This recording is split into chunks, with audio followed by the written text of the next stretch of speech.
Hello बच्चों। तो आज हम शुरू करने जाने हैं चैप्टर नंबर सेकेंड। तो चैप्टर नंबर सेकेंड का नाम है एग्रीकल्चरल इनकम। एग्रीकल्चरल इनकम जो कि सेक्शन 2 सब सेक्शन 1 के अंदर आती है। अब इस एग्रीकल्चरल इनकम का मतलब क्या है देखते हैं। The meaning of the term agricultural income can be explained with the help of the following chart। Agricultural income क्या है, इसका मतलब हम ये जो नीचे टेबल दिया गया है इस टेबल से हम देखेंगे। तो हमने एग्रीकल्चरल इनकम को 3 भाग में बांटा गया है। पहला भाग बोलता है, पहले भाग में 3 पॉइंट है, जिसमें पहला पॉइंट बोलता है एनी लैंड और revenue derived from land which is situated in India। कोई भी लैंड या फिर रेवेन्यू जो कि हमने जमीन से लिया हुआ है, कोई भी लैंड और रेवेन्यू जो कि हमने जमीन से लिया हुआ है। सेकंड पॉइंट, जो जमीन कहाँ पे सिचुएटेड है, इंडिया में। और थर्ड पॉइंट में बोलता है used for agriculture purpose, agriculture purpose के लिए यूज्ड की गई है। मतलब क्या हुआ, कोई भी जमीन जो हमने लैंड पे ली हुई है और उससे जो रेवेन्यू जनरेट हो रहा है, और वो रेवेन्यू किस चीज़ का है, एग्रीकल्चर पर्पज से रेवेन्यू जनरेट हो रहा है, उसे हम एग्रीकल्चर इनकम बोलेंगे। सेकेंड बी पार्ट, जिसमें बोलते हैं any income derived from such land by agricultural operation, any process by cultivated or leachable of land in kind which then the producer fit for the market, the sale of such producer। अब एक ऐसी जमीन जहाँ से हम agriculture के agriculture का जो प्रोडक्ट है उसको बेच के जहाँ से इनकम आती है वो एग्रीकल्चर इनकम होती है।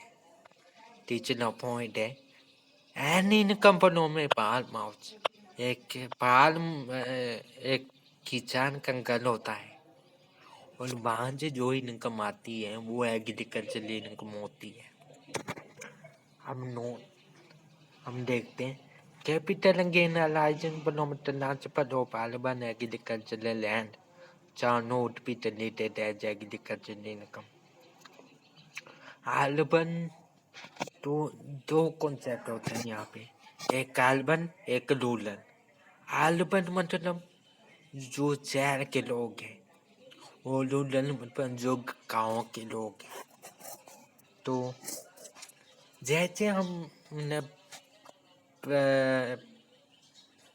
जैसे हमें पता है कि इनकम को 5 हेड में क्लासिफाई किया हुआ है।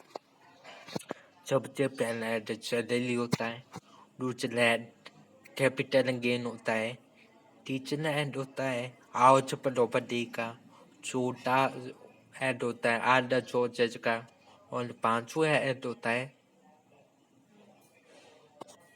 पीजीपीपी का। तो उसमें से एक हेड हमने कैपिटल गेन का बताया हुआ है। तो बोलते हैं कि जो अर्बन एग्रीकल्चरल लैंड होती है, मतलब जो शहर की खेती बाड़ी करने की जो जमीन है उसमें जो जो कैपिटल गेन अराइज होता है वो एग्रीकल्चर इनकम उसको नहीं बोला जाता है। If the following conditions are satisfied, the income from the land is treated as agricultural income। अब ये जो कंडीशन है, अगर इन कंडीशनों में ये कंडीशन फुलफिल हुई है तो वो एग्रीकल्चरल लैंड है। तो सबसे पहले कंडीशन देखते हैं हम, The land must be situated in India. The income from such land will be treated as agricultural. जमीन इंडिया की मतलब बिटिन द कंट्री मतलब जो इंडिया की जो इंडिया में लैंड सिचुएटेड है और उसमें से जो एग्रीकल्चर इनकम होती है वो एग्रीकल्चर इनकम कहलाती है। मतलब जो इंडिया जो जमीन इंडिया से बाहर है, जैसे पाकिस्तान में हो गई, नेपाल में हो गई, चाइना में हो गई, वो जमीन एग्रीकल्चर इनकम नहीं कहलाएगी। जो इंडिया के अंदर सिचुएटेड लैंड उसमें से जो इनकम होगी वो एग्रीकल्चर इनकम कहलाएगी। दूसरा पॉइंट है land must be used for agriculture purpose. It means tiling of land, bottling it, sowing the seed, planting and similar operation on land must be carried by the agriculture। जैसे कि पहले point में बताया गया है कि जो लैंड इंडिया में सिचुएटेड है वो एग्रीकल्चरल लैंड होती है। अब ये जो जमीन है जो इंडिया में सिचुएटेड है ये किसी एग्रीकल्चरल पर्पज के लिए यूज होनी चाहिए। जैसे कि हमने किसी जमीन में बीज बो दी,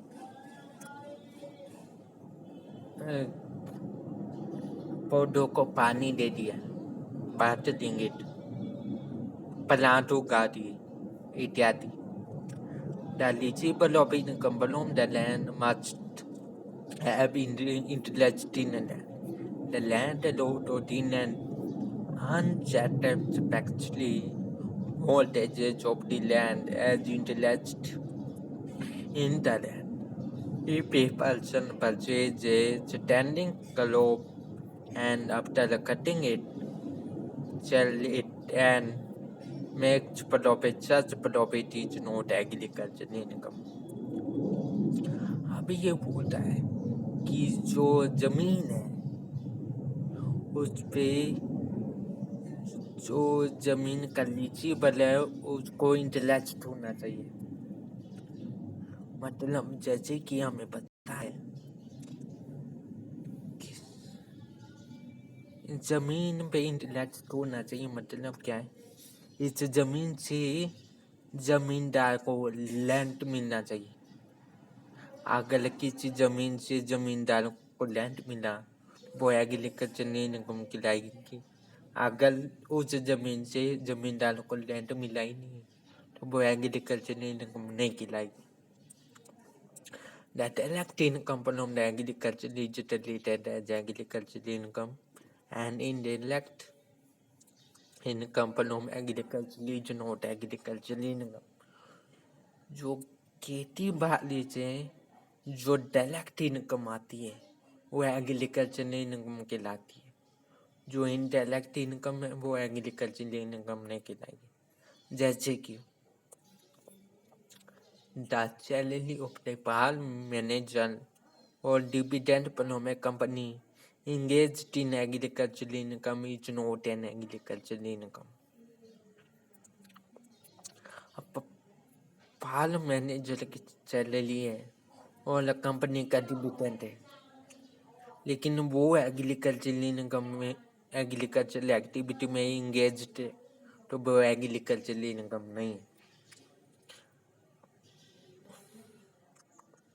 हाँ भाई, ये पहला टॉपिक हो गया जिस टॉपिक का नाम था हमारा एग्रीकल्चर इनकम। सेक्शन 2 सबसेक्शन 1 है इसका meaning.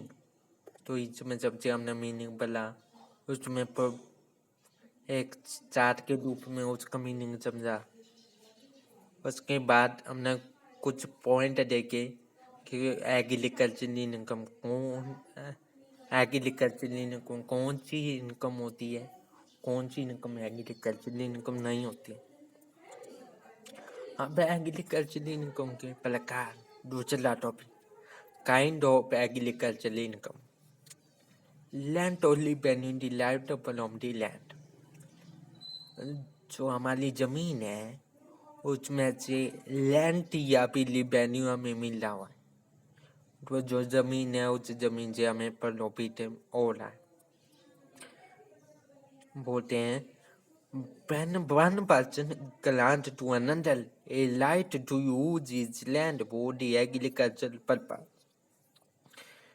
the former receive from the latter land or revenue in cash or kind in consideration of such use.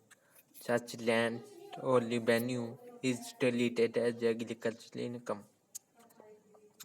अब एक आदमी ने दूसरे आदमी को अपना लैंड रेवेन्यू पे दिया है एग्रीकल्चरल पर्पज के लिए, तो उसमें से जो इनकम प्राप्त होगी वो है हमारी एग्रीकल्चरल इनकम है। Income from agricultural operation and income is agricultural function agricultural operation are performed. Agricultural operation means cultivation of field, tilling of land, bottling it, sowing the seed, planting and similar operation on the land product which grown wild on the land. Spontaneous growth not involving any human labor or skill upon the land are not produced of agriculture. The income derived thereupon is not agricultural income। जो कि agriculture का काम होता है उस काम के लिए जमीनी यूज की गई है वो एग्रीकल्चरल इनकम होती है। जैसे कि एग्रीकल्चर का काम जो कि इस प्रकार होते हैं। जैसे कि हमने कोई भी फील्ड है उसको कल्टीवेट किया, कोई भी जमीन है उसको टाइल किया, इरिगेशन पर्पज, बीज को बोना, पौधे लगाना, और ऐसे ऐसे ऑपरेशन एग्रीकल्चर के होते हैं। तीसरा पॉइंट है income from making the produced fit for the market. If there is no market of the producer of the field and the cultivator or receiver of land in kind perform any activity to make the produce fit for the market, and income from such activity is agricultural income. The process involved employed in cutting of coffee, culling of tobacco, gaining of cotton, etc. is a process। बोलता है कि हमने जो हम agriculture कर रहे हैं उसमें से हमने कोई ना कोई प्रोडक्ट तो कर लिए। जैसे मान लो हमने गेहूँ का उत्पादन कर ले, बीट का उत्पादन, अब हमने बीट प्रोड्यूस कर दी। अब हमको बीट को मार्केट में सेल करने के लिए बनाना चाहिए। तो वही बोला है कि हम कोई भी एग्रीकल्चर का प्रोडक्ट है उसको मार्केट में बेचने के लिए कैसे तैयार किया जाए, वो इनकम भी एग्रीकल्चर इनकम होती है। Income from sale of produce income derived by cultivator or leachable of land in kind from the sale of the producer leased or received by him is treated as agricultural income, even if he keep a shop for the sale of such produce। अब बोला गया है कि जो हमारा जो हमने जमीन में जो एग्रीकल्चर का जो प्रोडक्ट ने उत्पादन किया है को मार्केट में बेचा। अब बेचने से जो पैसा में प्राप्त हुआ है वो एग्रीकल्चरल इनकम कहलाती है। इनकम फ्लो में farm house the income is related as agricultural income the following condition are satisfied. अगली ये जो नीचे लिखी हुई कंडीशन है ये सेटिस्फाइड है तो ये इनकम फ्लो में फार्म हाउस के जरिए एग्रीकल्चरल इनकम होती है। सबसे पहले condition, the building is owned and occupied by the cultivator or leaseable of the land or revenue of any leaf, जो कि लीचीबल ने बिल्डिंग ऑक्युपाई की हुई है, लैंड की building. Number first condition. Number second condition, it is situated on all in the immediate vicinity of the agricultural land। ये agricultural land के immediate vicinity में सिचुएटेड होनी चाहिए। Number third point, the building is by reason of its connection with the land used as dwelling house और store house और land out house by the cultivator और leachable of land in a kind. अब ये जो कुछ जो building के कुछ कारण है, जैसे कनेक्शन विद द लैंड हो गया, ड्वेलिंग हाउस को बनाने के लिए यूज की है जमीन, स्टोर हाउस बनाने के लिए यूज की है, इत्यादि। The land is situated in urban area and it is treated as situated land revenue in India और is subject to a local tax as is and collected by the official of the government। ये जो जमीन है ये किसी शहर के जो अर्बन एरिया में जो सिचुएटेड है ये जमीन, फिर if the land revenue or the local tax is payable on such land। अगली ये जो जमीन है इस जमीन में हम जो टैक्स लगता है हम इस जमीन पे टैक्स दे रहे हैं तो ये जमीन एग्रीकल्चरल इनकम में आती है।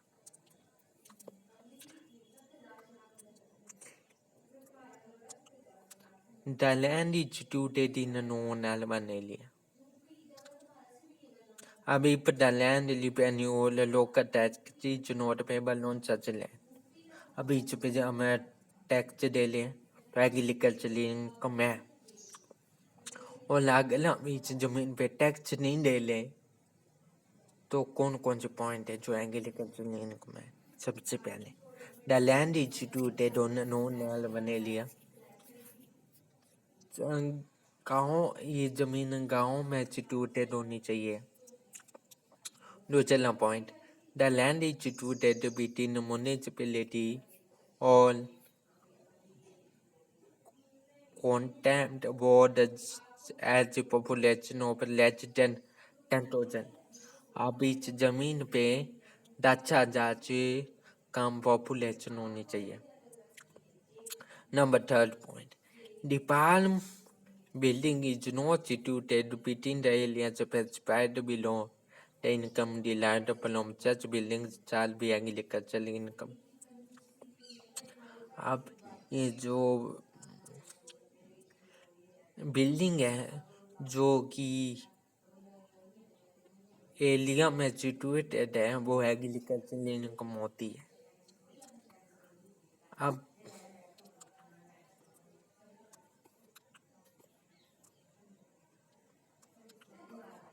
अगला point, the land is situated in area between the distance measured LD.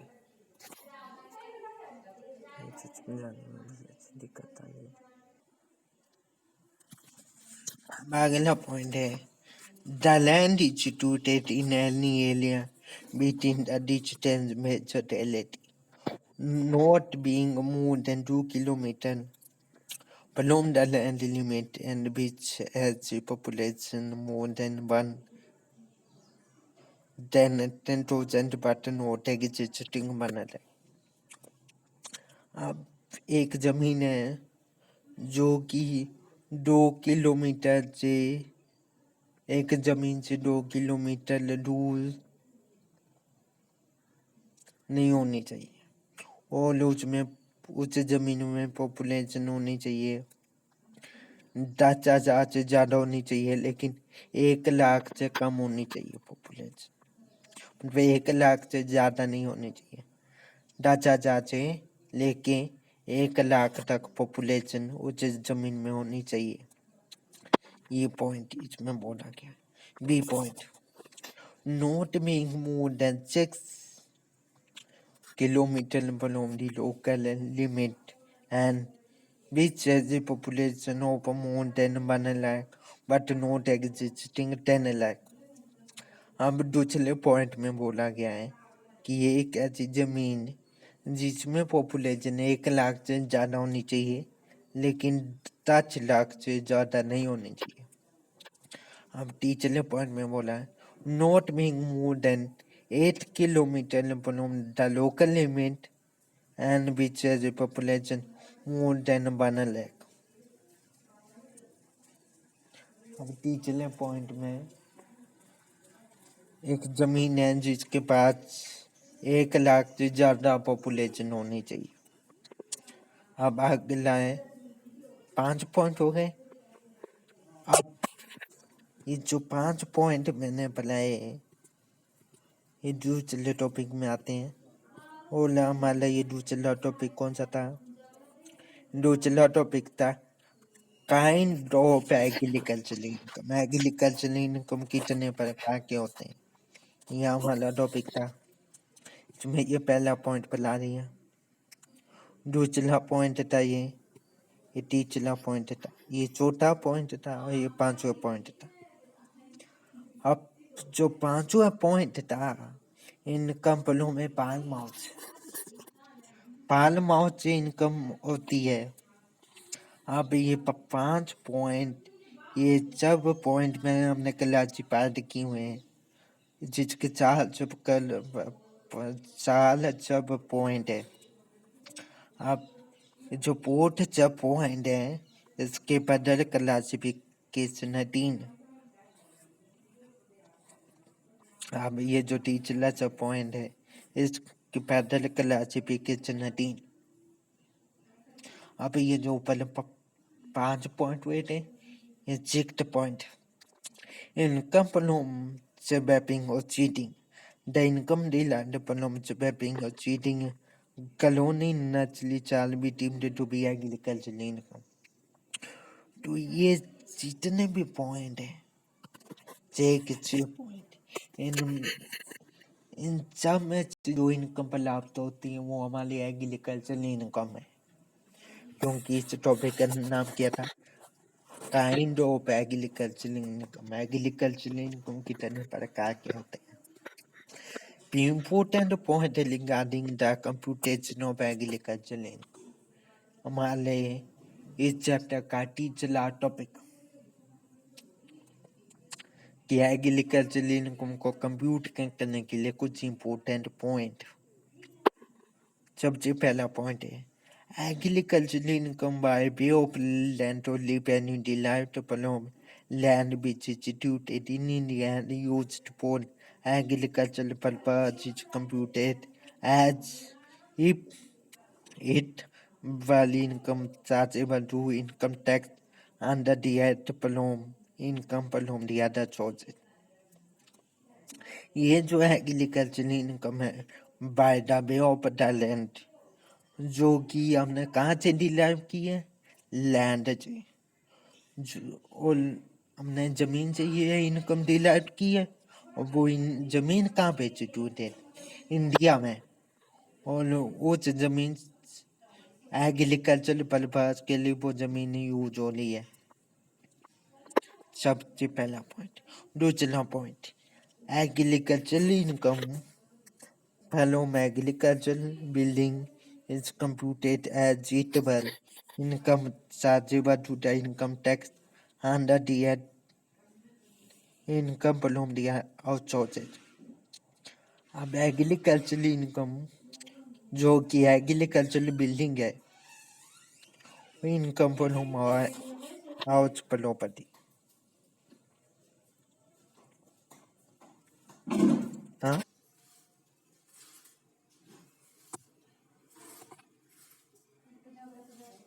any other agricultural income is computed while income chargeable to the income tax under the